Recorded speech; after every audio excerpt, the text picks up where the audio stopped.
ನೀವು ಊಹೆ ಕೂಡ ಮಾಡಿರಲ್ಲ, ಅಷ್ಟು ಸಿಂಪಲಾಗಿ ಅಷ್ಟೇ ಹೆಲ್ದಿಯಾಗಿರುವಂತಹ ಒಂದು ಹೊಸ ರೆಸಿಪಿ ಮಾಡಿ ತೋರಿಸ್ತಿದ್ದೀನಿ.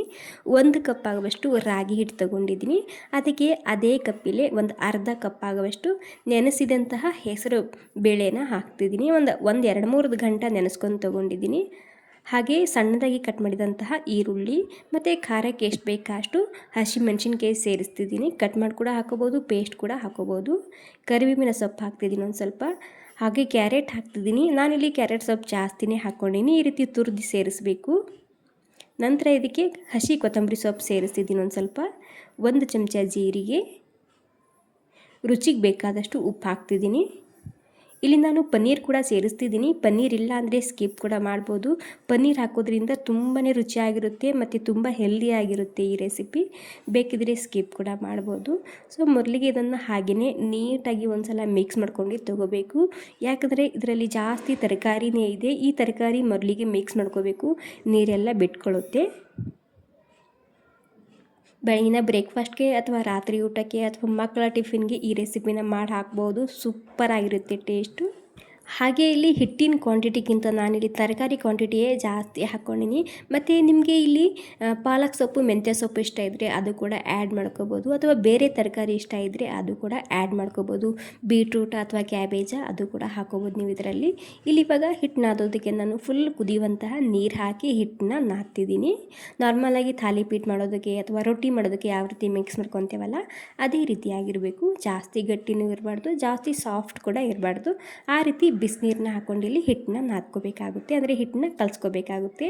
ಓಕೆ, ಇವಾಗ ಹಿಟ್ಟ ಮಿಕ್ಸ್ ಮಾಡ್ಕೊಂಡಿದ್ದು ನಾನು. ಮಿಕ್ಸ್ ಮಾಡ್ಕೊಂಡು ಆದಮೇಲೆ ಇಲ್ಲಿ ಕಾಟನ್ ಬಟ್ಟೆ ತೊಗೊಂಡಿದ್ದೀನಿ. ಕಾಟನ್ ಬಟ್ಟೆನ ನೀರಿನಲ್ಲಿ ತೋಯಿಸ್ಕೊಂಡು ತೊಗೊತಿದ್ದೀನಿ. ಈ ರೀತಿ ಕಾಟನ್ ಬಟ್ಟೆ ಬದಲಾಗಿ ನೀವಿಲ್ಲಿ ಬಾಳೆ ಎಲೆ ಅಥವಾ ಬಟರ್ ಪೇಪರ್ ಇದ್ದರೆ ಅದ್ರ ಮೇಲೆ ಕೂಡ ನೀವಿಲ್ಲಿ ತಟ್ಕೋಬೋದು. ಈ ರೀತಿ ತೋಯಿಸಿದ ಮೇಲೆ ಮತ್ತೆ ಒಂದು ಸ್ವಲ್ಪ ನೀರನ್ನ ಚಿಮ್ಕಿಸ್ತಿದ್ದೀನಿ. ನೀರನ್ನ ಚಿಮ್ಕಿಸಿ ಇಲ್ಲಿ ನಿಮಗೆ ಎಷ್ಟು ತೆಳ್ಳಗೆ ಬೇಕು ಅಷ್ಟು ತೆಳ್ಳಗೆ ನೀವಿಲ್ಲಿ ತಟ್ಕೋಬೋದು. ಮತ್ತು ಇಲ್ಲಿ ಹೆಸರು ಬೇಳೆ ಹಾಕಿರ್ತೀವಲ್ವ, ಹೀಗಾಗಿ ಸೂಪರಾಗಿರುತ್ತೆ ಟೇಸ್ಟ್ ಇದ್ರದ್ದು. ಓಕೆ ನೋಡಿ, ಇವಾಗ ಎಷ್ಟು ತೆಳ್ಳಗೆ ಬೇಕೋ ಅಷ್ಟು ತೆಳ್ಳಗೆ ನೀವಿಲ್ಲಿ ತಟ್ಕೋಬೋದು. ನಾದುವಾಗ ನೀವಿಲ್ಲಿ ಬಿಸಿನೀರನ್ನ ಹಾಕ್ಕೊಂಡು ನಾದ್ಕೊಳ್ಳಿ. ಇಲ್ಲಿ ತಟ್ಟುವಾಗ ಮುರಿಯೋಲ್ಲ ಅಥವಾ ಹರಿಯೋದಿಲ್ಲ. ಮತ್ತು ಈ ಹೆಲ್ದಿ ರೆಸಿಪಿನ ನೀವು ವೆಯ್ಟ್ ಲಾಸ್ನಲ್ಲಿ ಇದ್ದಾಗ ಕೂಡ ಟ್ರೈ ಮಾಡ್ಬೋದು. ಸೂಪರಾಗಿರುತ್ತೆ. ಆಲ್ಮೋಸ್ಟ್ ಇದರಲ್ಲಿ ಹಿಟ್ಟಿನಕ್ಕಿಂತ ತರಕಾರಿ ಕ್ವಾಂಟಿಟಿ ಜಾಸ್ತಿ ಇದೆ. ಓಕೆ ನೋಡಿ, ನಾನಿಲ್ಲಿ ಕಾಸ್ಟ್ ಐರನ್ ದೋಸೆ ತವ ಇಟ್ಕೊಂಡಿನಿ. ಈ ತವ ಸುಮಾರು ನಾನು 2 ವರ್ಷಲಿಂದ ಇದೇ ತವ ಬಳಸ್ತಿದ್ದೀನಿ. ತುಂಬಾ ಸರಿಯಾಗಿದೆ. ನಿಮ್ಮಲ್ಲಿ ಯಾರಿಗಾದರೂ ಇಂಟ್ರೆಸ್ಟ್ ಇದ್ದರೆ ಲಿಂಕ್ ಅಂತ ಕಾಮೆಂಟ್ ಮಾಡಿ. ಈ ರೀತಿ ಎಲ್ಲ ರೀತಿ ರೊಟ್ಟಿ, ಪರೋಟ, ಚಪಾತಿ, ದೋಸೆ ಎಲ್ಲನೂ ಮಾಡ್ಕೋಬೋದು ಈ ತವಾದ ಮೇಲೆ. ತುಂಬಾ ಸರಿಯಾಗಿದೆ ಈ ತವ. ಇಲ್ಲಿ ನೀವು ತುಪ್ಪನಾದರೂ ಹಚ್ಬೋದು, ಎಣ್ಣೆನಾದರೂ ಹಚ್ಬೋದು. ಟೋಟಲಿ ಕ್ರಿಸ್ಪಿ ಆಗೋ ತನಕ ಅಥವಾ ಎರಡೂ ಸೈಡ್ನಲ್ಲಿ ಈ ರೀತಿ ಗೋಲ್ಡನ್ ಬ್ರೌನ್ ಆಗೋ ತನಕ ಸರಿಯಾಗಿ ಬೇಯಿಸ್ಕೊಂಡು ತೊಗೊಂಡ್ರೆ ಸೂಪರ್ ಆಗಿರುವಂತಹ ಆರೋಗ್ಯಕರವಾಗಿರುವಂತಹ ತರಕಾರಿ ರಾಗಿ ರೊಟ್ಟಿ ಅಥವಾ ಹೆಸರು ಬೇಳೆಯ ತರಕಾರಿ ರಾಗಿ ರೊಟ್ಟಿ ರೆಡಿಯಾಗುತ್ತೆ. ಸೊ ನೋಡ್ತಿರ್ಬೋದು ಯಾವ ರೀತಿಯಾಗಿ ಕಾಣ್ತಿದೆ ಅಂಥೇಳಿ.